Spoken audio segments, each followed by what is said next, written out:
Hi, everyone. I hope God's blessing you today. Today is January 11th, 2023, and I'm going to continue on my journey, starting off as far back as I can remember when I was a child, which was about 7 years old. I'm still trying to remember further back than that, but I'm having a hard time to do that. But hopefully that will change in time. I'll start off by saying that my mom was told by a doctor that there was something wrong with my eyes and that she needed to bring me to a specialist in Boston. They needed to check out my eyes. Of course, when I got old enough to understand what was going on, she told me that when I was probably about 3 or 4, I guess, I used to bump into walls and she didn't understand why I was doing that. So she brought me to the regular doctor and he had examined my eyes and said that he saw something strange and he wanted her to go to Boston, Mass Eye and Ear to they had specialists there and he wanted her to get me checked out.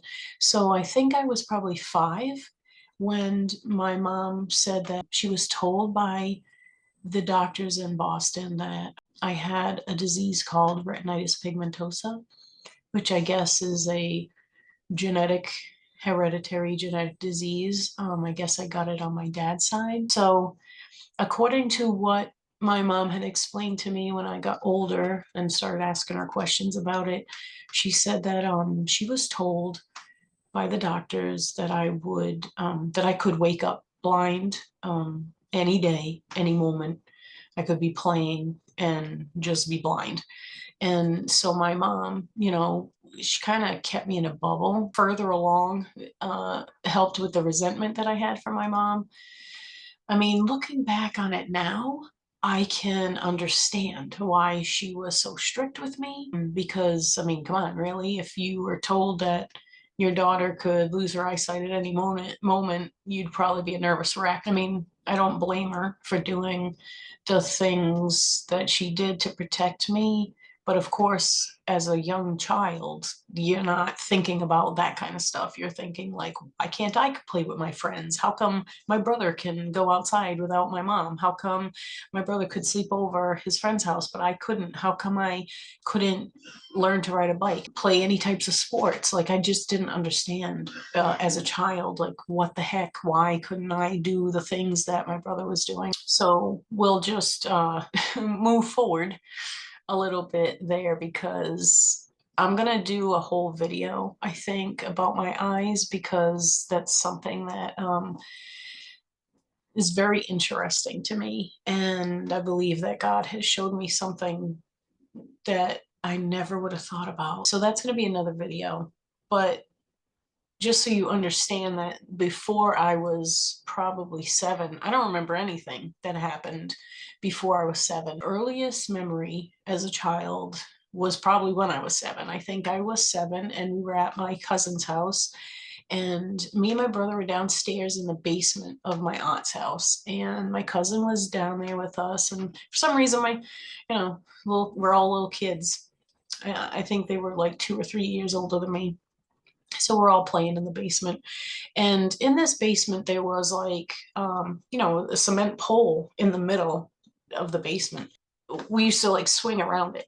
We'd all have a arm on it and we'd all like run around it at the same time.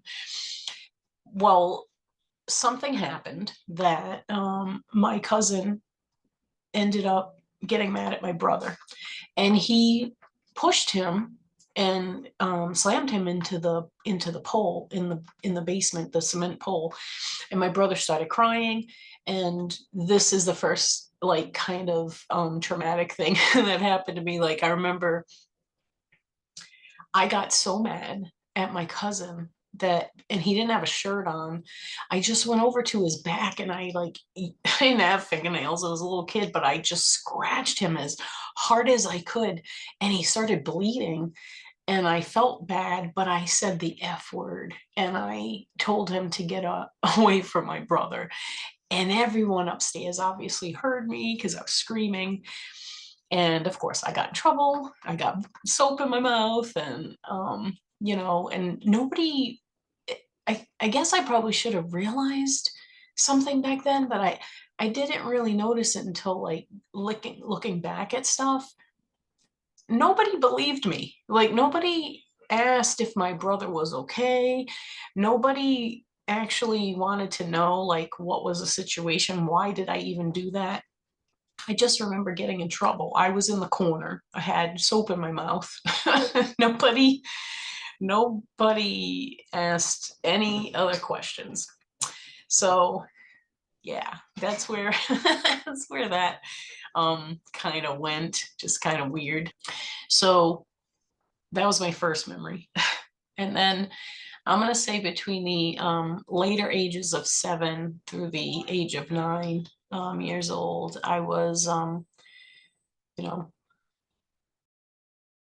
um, by another cousin of mine. And I told my mom that this was happening, but she didn't believe me. That was really hard for me because it was hard for me to tell my mom what was going on. Because my cousin was telling me, don't say anything because, we'll get in trouble. But this is the kind of stuff that I have to teach you. And, it was normal. It's all the things that he would tell me and stuff. And so, as a little kid, I don't know any better. And so I just knew that I didn't like it and I didn't want to go to my uncle and uncle's house anymore. But my mom always brought us there every weekend. We had to go to this particular aunt and uncle's house, and they would always shoo us outside, and it would always happen every single time. And I hated it. I started to hate myself. I my Like, it was no reason to tell my mom anymore because she didn't believe me. I remember telling my brother, and he consoled me, but he was also being abused in a different way by the same cousin. He was being introduced at that time to like pornography, and um, that would keep him busy, while my cousin was like, that was something that really bothered me for years, but I didn't really talk about it. And it wasn't until, you know, a little earlier this, a couple months ago that I started to realize that I regressed. I had put all those memories in the back of my mind and didn't want to like talk about it, and didn't really bring it up. So I didn't think it would bother me. But then the next memories that I remember, I was probably like 9. I think it was like 1981 when my mom, she started dating my stepdad. They like worked together. I My grandmother would watch me and my brother like very often on the weekends, like more often than usual, because my mom, before meeting my stepdad, didn't really go out. So we would always be with my mom on the weekends, but it seemed like we were always with my grandmother. I didn't like this guy. I didn't like him at all. And I actually was more resentful because I felt like he was taking my mom away from me and my brother. And I didn't understand, oh, he was going to be part of our family. I thought he was going to kind of take her away from us because I didn't have my dad, so I wasn't sure like how that works out. I remember a couple a couple things about my stepdad. He knew I didn't like him, and he tried very hard to get me to like him. And I remember one particular day he had said we were going to go on a date, a father-daughter date. and he brought me roller skating because I used to love to roller skate. And at the time, I like totally loved Rick Springfield. And so he bought me a cassette tape of Rick Springfield. And of course, he won me over because I absolutely loved Rick Springfield at the time. And he brought me, roller skating, which was fun. And so, um, I started to give him, a chance and whatever. But the other the other time that sticks out in my life, when he first came into our life, was he was outside with me, because God forbid if I can go outside by myself. My mom was cooking and he was outside and I was playing in the front yard, act like I was making salads and stuff. I'd have a bowl and you get the lettuce, and the lettuce would be the grass and all that stuff. And I had a spoon and he said something to me like I had to go in, but I had just came outside. And I was so mad that I chucked the spoon and it hit him in the face and it actually broke his nose. And my mom was like super pissed off at me. She ended up having to bring him to the hospital and he had to get his nose, fixed or whatever. But, of course, I got in trouble for that. Those are the like two stories I remember um, that stick out in my memory about my stepdad. Probably around, you know, he ended up he ended up dating my mom for probably 2 or 3 years, because I'm pretty sure they got married in 1984.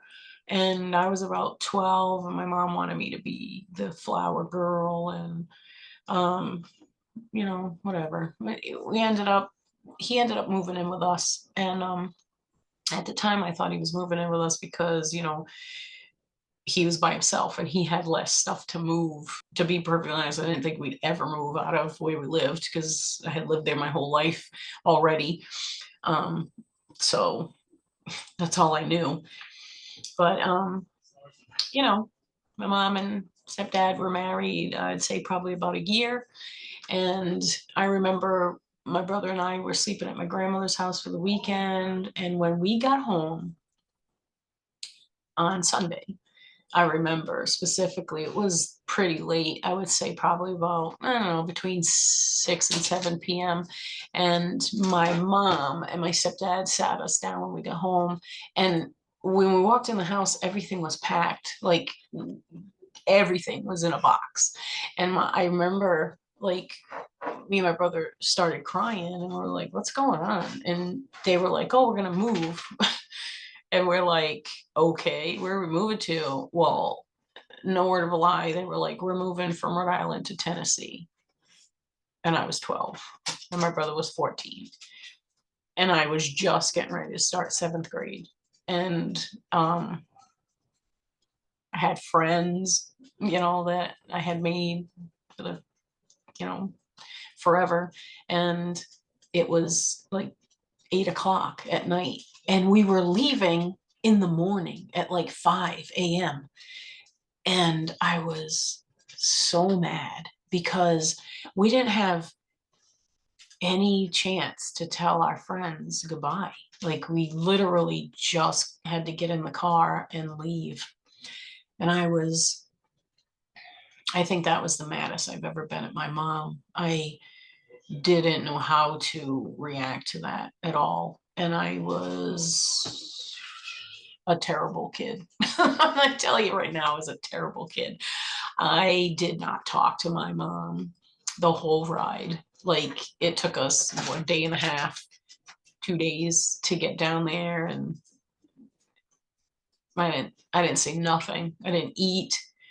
Um, I just talked to my brother, and I wouldn't talk to either one of them. And I was just like crying most of the time because I was thinking about like my friends and everything and how they would be like, where the heck is Tracy?